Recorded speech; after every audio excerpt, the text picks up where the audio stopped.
तो हेलो दोस्तों, कैसे हैं आप लोग। मैं हूं अंकुर और स्वागत है आपका मेरे और आपके अपने चैनल कॉमिक बुक गाय पर। दोस्तों, आज की वीडियो में हम ड्रैगन बॉल हकाई की स्टोरी को कंटिन्यू करने वाले हैं और आज की वीडियो में हम गॉड ऑफ डिस्ट्रक्शन गोकू को सेलेस्टियल मेजिस के लीडर यानी कि ओडिसो का सामना करते हुए देखेंगे। दोस्तों, ड्रैगन बॉल हकाई की बहुत ही अमेजिंग स्टोरी को लिखा है हकाई इंग्लिश ने और उनसे जुड़े लिंक मैंने नीचे डिस्क्रिप्शन में दे दिए हैं, तो जाइए और उन्हें अपना पूरा सपोर्ट दिखाइए। दोस्तों, आज की वीडियो शुरू करने से पहले आप सभी से एक छोटी सी रिक्वेस्ट, अगर आपको आज की वीडियो अच्छी लगे तो वीडियो को लाइक करना बिल्कुल मत भूलिएगा और वीडियो को अपने दोस्तों के साथ शेयर भी जरूर कीजिएगा। जिन लोगों ने अभी तक चैनल को सब्सक्राइब नहीं किया है वो चैनल को सब्सक्राइब कर लें ताकि उन्हें सारी की सारी वीडियोस टाइम टू टाइम मिलते रहें। तो चलिए दोस्तों, बिना देरी करे अपने वीडियो पर आते हैं। हम देखते हैं कि सेलेस्टियल मेजिस का लीडर यानी कि ओडिसो अपना हुड उतारता है और इसके बाद वो अपना चेहरा दिखाकर बोलता है कि ये चेहरा अच्छी तरीके से देख लो क्योंकि ये तुम्हारी ज़िंदगी की आखिरी चीज़ है जो तुम देखने वाले हो। और ये बोलते बोलते ओडिसो के चेहरे पर स्माइल होती है। हम देखते हैं कि मिस्टर किबोरू और लिया काफ़ी हैरान रह जाते हैं। वो लोग समझ चुके हैं कि ओडिसो उन्हें धमकी दे रहा है। गोकू भी ये बात सुन के घबरा जाता है। गॉड ऑफ डिस्ट्रक्शन गोकू इसके बाद मुड़ के देखता है और बोलता है, मिस्टर किबोरू, मिस लिया, इस दुश्मन को प्लीज़ मेरे ऊपर छोड़ दीजिए। मिस्टर किबोरू गोकू से बोलते हैं कि मिस्टर गोकू, मुझे नहीं लगता कि आपको ये फाइट लड़नी चाहिए, पर अगर एक गॉड ऑफ डिस्ट्रक्शन के तौर पर आपका यही फैसला है तो मैं आपको नहीं रोकूंगा। गोकू ओडिसो के सामने लड़ने के लिए तैयार हो जाता है। मिस्टर किबोरू इसके बाद लिया से बोलते हैं कि मिस लिया, चलिए हम यहाँ से चलते हैं। लिया गुस्से में बोलती है, नहीं, मैं इस यूनिवर्स की गॉडेस हूँ। मैं आखिर किस तरीके की गॉडेस होंगी अगर मैं सारे के सारे मुश्किल काम को मिस्टर गोकू के हाथों में छोड़ दूंगी। इसके बाद हम देखते हैं कि ओडिसो एकदम से मिस लिया और मिस्टर किबोरू की तरफ देखने लग जाता है। गोकू एकदम से घबरा के सोचता है कि क्या उसे उस बारे में पता होगा। गोकू एकदम से चिल्लाता है और बोलता है कि यहाँ से अभी के अभी चले जाओ, उसे कायोशिन और हकाइशिन के लिंक के बारे में पता है। अचानक से ही हम देखते हैं कि मिस्टर किबोरू और लिया के चारों तरफ एक अजीब सी एनर्जी आ जाती है। अचानक से ही मिस्टर किबोरू के साथ कुछ होने लग जाता है। ओडिसो बोलता है कि चलो तुमसे पहले निपटते हैं। ओडिसो की आंख में से एक अजीब सी फायर जैसी एनर्जी निकल रही होती है और इसके बाद हम देखते हैं कि मिस्टर किबोरू थोड़े से घबराते हुए दिख रहे होते हैं। गोकू चिल्लाता है, मिस्टर किबोरू, ध्यान से। अचानक से ही मिस्टर किबोरू के साथ कुछ होने लग जाता है और उनके शरीर पे अजीब से निशान आ जाते हैं। हम देखते हैं कि मिस्टर किबोरू काफी ज़्यादा दर्द में भी लग रहे होते हैं। सुप्रीम काय लिया एकदम से चिल्लाती है, किबोरू नहीं, और इसके बाद मिस्टर किबोरू चिल्लाते हैं। हम देखते हैं कि मिस लिया अपने हाथ को मिस्टर किबोरू के पास ले जाने लग जाती है, पर अब तक समझ आने लग जाता है कि मिस्टर किबोरू के साथ क्या हो रहा था। हम देखते हैं कि वो अचानक से ही राख में बदलने लग जाते हैं। मिस्टर किबोरू और मिस लिया के हाथ बस मिलने ही वाले थे, पर तभी हम देखते हैं कि मिस्टर किबोरू के हाथ एकदम से राख में बदल जाते हैं। मिस लिया इस चीज़ को देखकर एकदम से रोने लग जाती है और बोलती है, नहीं, प्लीज़ नहीं। मिस लिया अपने हाथ को एकदम से मिस्टर किबोरू के चेहरे की तरफ ले जाती हैं, पर तब तक हम देखते हैं कि मिस्टर किबोरू मारे जा चुके हैं। और जैसे ही मिस लिया मिस्टर किबोरू के चेहरे को छूती हैं, हम देखते हैं कि वो पूरी तरीके से राख में बदल जाते हैं और कुछ ही पलों में मिस्टर किबोरू के शरीर का कुछ भी नहीं बचता। हम देखते हैं कि मिस लिया ज़मीन पर बैठ के रोने लग जाती है। मिस लिया अपनी ज़िंदगी में पहली बार मौत को देख रही है और वो मिस्टर किबोरू की राख को अपने हाथों पर देखने लग जाती है। मिस लिया के आंसू निकल रहे होते हैं पर उसे बहुत ज़्यादा गुस्सा भी आ रहा होता है। गोकू इसके बाद ओडिसो पे चिल्लाता है। वो बोलता है, तुम बेवकूफ़, तुमने ऐसा क्यों किया, वो तुम्हारे लिए कोई खतरा नहीं थे। ओडिसो स्माइल करते हुए बोलता है कि कितने बेकार का क्वेश्चन है, इससे क्या फ़र्क पड़ता है कि उसका पावर लेवल क्या था। वो मेरा दुश्मन था और दुश्मनों को ख़त्म करना मेरा काम है। हम देखते हैं कि मिस लिया एकदम से ओडिसो पे अटैक करने के लिए आगे बढ़ने लग जाती हैं। उसे बहुत ज़्यादा गुस्सा आ रहा होता है। मिस लिया गुस्से में चिल्लाती है कि मैं तुम्हें ख़त्म कर दूंगी। गोकू मिस लिया को रोकने के लिए बोलता है।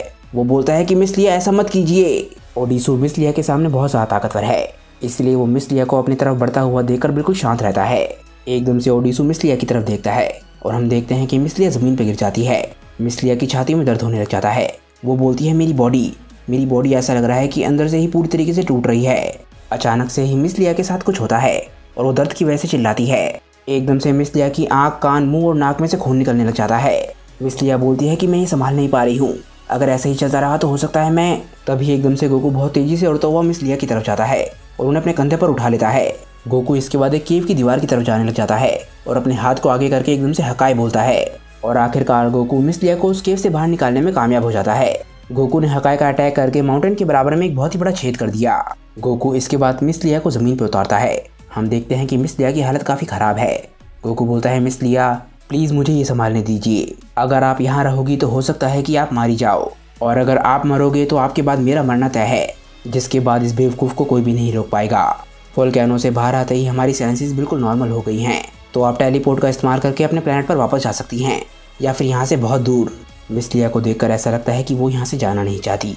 वो अपनी आँख बंद करके बोलती है कि इस बेवकूफ़ ने मिस्टर किबोरू को मार दिया, उसमें मेरी गलती है।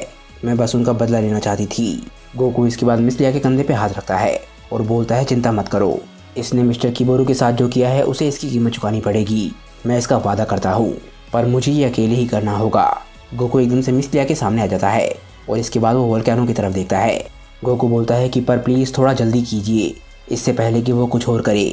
मिस लिया इसके बाद अपने चेहरे पे लगे हुए खून को साफ करती है और बोलती है कि ठीक है, अब मैं आपके रास्ते में नहीं आऊँगी, पर मैं आपको दूर से देखती रहूँगी और मैं आपसे वादा करती हूँ अगर आपको मदद की ज़रूरत पड़ी तो मैं वापस आऊँगी। इसने मिस्टर किबोरू के साथ जो किया है उसे इसकी कीमत चुकाने पे मजबूर कर दो। गोकू मिस लिया की तरफ देखकर बोलता है कि वो मुझ पर छोड़ दो। इसके बाद मिस लिया अपने टेलीपोर्टेशन की टेक्निक का इस्तेमाल करके वहाँ से चली जाती है।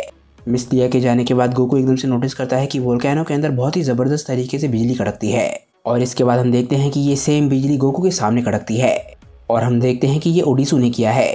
उसकी आंखों में से बिजली निकल रही होती है। ओडिसू बोलता है कि फाइनली हम दोनों अकेले हैं।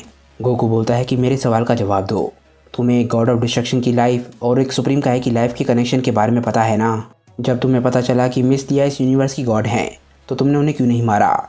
उसकी जगह तुमने मिस्टर किबोरू को क्यों मारा? अगर तुमने ऐसा किया होता तो तुम्हें अब ये दिक्कत फेस नहीं करनी पड़ रही होती। ओडिसू बोलता है कि क्या तुम्हें सच में लगता है कि मैं ऐसी शर्मनाक स्ट्रेटेजी का इस्तेमाल करूंगा? एक गॉड के तौर पर मेरा गर्व मुझे ऐसी डरपोकों वाली हरकत करने के लिए शोभा नहीं देता और उसके अलावा उसे ना मारने का मोटिव बिल्कुल सेम है, उस मोटिव की वजह से जिस मोटिव की वजह से मुझे ककून मिलने के बावजूद भी मैं यहाँ से नहीं गया। मैं तुमसे फाइट करना चाहता हूँ। गोकू हैरानी से पूछता है कि पर तुम इतनी बुरी तरीके से मुझसे फाइट क्यों करना चाहते हो? ओडिसू और गोकू एकदम से पावर अप करते हैं और ओडिसू बोलता है कि मुझे तुम्हारे सवालों के जवाब देने की ज़रूरत नहीं है, क्योंकि मैं यहाँ पर लड़ने के लिए आया हूँ, ना कि बात करने के लिए। गोकू सीरियस होकर बोलता है कि हाँ, ये तो बहुत ही अच्छा आइडिया है, तुमने जो किया है तुम्हें उसकी कीमत भी तो चुकानी है।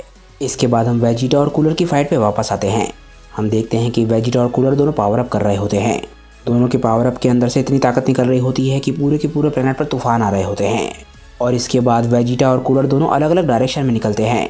वेजिटा के चेहरे पर स्माइल थी और हम देखते हैं कि वो दोनों इसके बाद प्लेनेट के बाहर जाते हैं। वेजिटा एकदम से प्लेनेट के बाहर एक डायरेक्शन में जाके रुकता है और एकदम से अपने अटैक को चार्ज करने लग जाता है और इसके बाद हम देखते हैं कि कूलर भी रुकता है। वो अपनी एक हाथ को ऊपर करके अपनी एक उंगली पर एक बहुत ही ताकतवर अटैक बनाने लग जाता है। वो भी वेजिटा की तरह ही अपने अटैक को पूरी तरीके से चार्ज करके उस पर शूट करने वाला है और आखिरकार हम देखते हैं कि वेजिटा का अटैक भी चार्ज होने लग जाता है। इसके बाद वो अपने अटैक को एक बॉल के अंदर बदलने लग जाता है। वेजिटा के अंदर से इतनी ज़बरदस्त एनर्जी निकल रही होती है कि वो ज़मीन से टकराते ही बहुत ही बड़े धमाके कर रही होती है और इसके बाद वेजिटा और कूलर एक साथ बोलते हैं कि ये लो।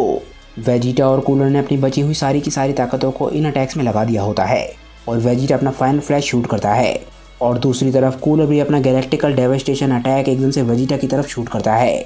वेजिटा और कूलर के अटैक्स टकराते हैं और हम देखते हैं कि उन्होंने बहुत ही बड़ी शेप ले ली होती है। इस अटैक के चलते पूरा का पूरा प्लेनेट तबाह होने लग जाता है। वेजिटा इसके बाद अटैक करते करते अपने मन में सोचता है कि कूलर, मैंने अपने बचपन में तुम्हारे बारे में काफ़ी सारी लेजेंड सुनी हैं, एक लेजेंडरी वॉरियर जिससे खुद कोल्ड और फ्रीजा भी डरते थे। हम देखते हैं कि कूलर भी अपने मन में सोच रहा होता है। वो बोलता है Vegeta, the Prince of all science, एक ऐसी रेस जिससे मुझे हमेशा से ही नफरत रही है। मैंने हमेशा ही तुम लोगों को अपने मुकाबले नीचा समझा है, तुम लोग मेरे लिए सिर्फ चूहों की तरह थे। हम देखते हैं कि वेजिटा अटैक को अपनी पूरी ताकत से पुश कर रहा होता है। वेजिटा अपने मन में सोचता है कि मैंने अपनी पूरी ज़िंदगी ट्रेन किया है और मैंने हमेशा ही अपनी लिमिट्स को सरपास किया है और मैं ताकत के ऐसे लेवल्स तक पहुंचा हूं जिसके बारे में मैं खुद कभी नहीं सोच सकता था। इसके बावजूद भी तुम मेरी ताकत की बराबरी कर पा रहे हो। कूलर भी अटैक में अपनी पूरी ताकत लगा रहा होता है। कूलर अपने मन में सोचता है कि साइंस की ताकत मेरी फैमिली की ताकत के मुकाबले हमेशा से ही बहुत ज़्यादा कम थी और भले ही रिसेंटली मैंने अपनी ताकत के लेवल को 1000 गुना से भी ज़्यादा सरपास किया हो, इसके बावजूद भी तुम ताकत के एक ऐसे लेवल पर पहुंच गई जिसकी वजह से मुझे इतनी ज़्यादा दिक्कत आ रही है। वेजिटा अपने मन में बोलता है कि मैं हमेशा से यही सोचता था कि तुम्हारे बारे में जो लेजेंड्स थी कि तुम कितने खतरनाक थे, क्या वो सच थी? पर आज मुझे पता चल रहा है कि सब कुछ सच था, बल्कि तुम जितना डिजर्व करते थे ये उससे भी कम था। कूलर अपने मन में बोलता है कि जब फ्रीजा ने मुझे तुम साइंस की ताकत के बारे में बताया तब मुझे उस बात पर विश्वास नहीं हुआ।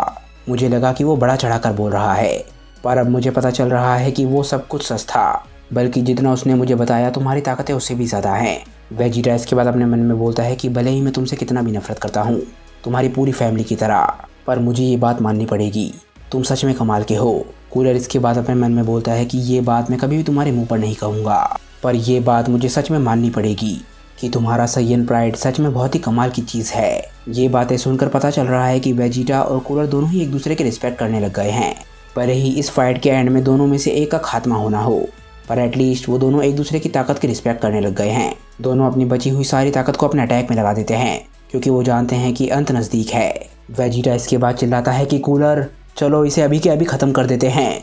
कूलर चिल्लाता है कि ठीक है वेजिटा, चलो करते हैं। हम देखते हैं कि वेजिटा और कूलर के अंदर जो भी ताकत बची थी वो एकदम से इस अटैक में पुश कर देते हैं और स्पेस से हम देखते हैं कि वो अटैक बहुत ही ज़्यादा बड़ा होने लग जाता है और आखिरकार इस अटैक की ताकत इतनी ज़्यादा बढ़ जाती है कि ये पूरे प्लेनेट पर फैलने लग जाती है।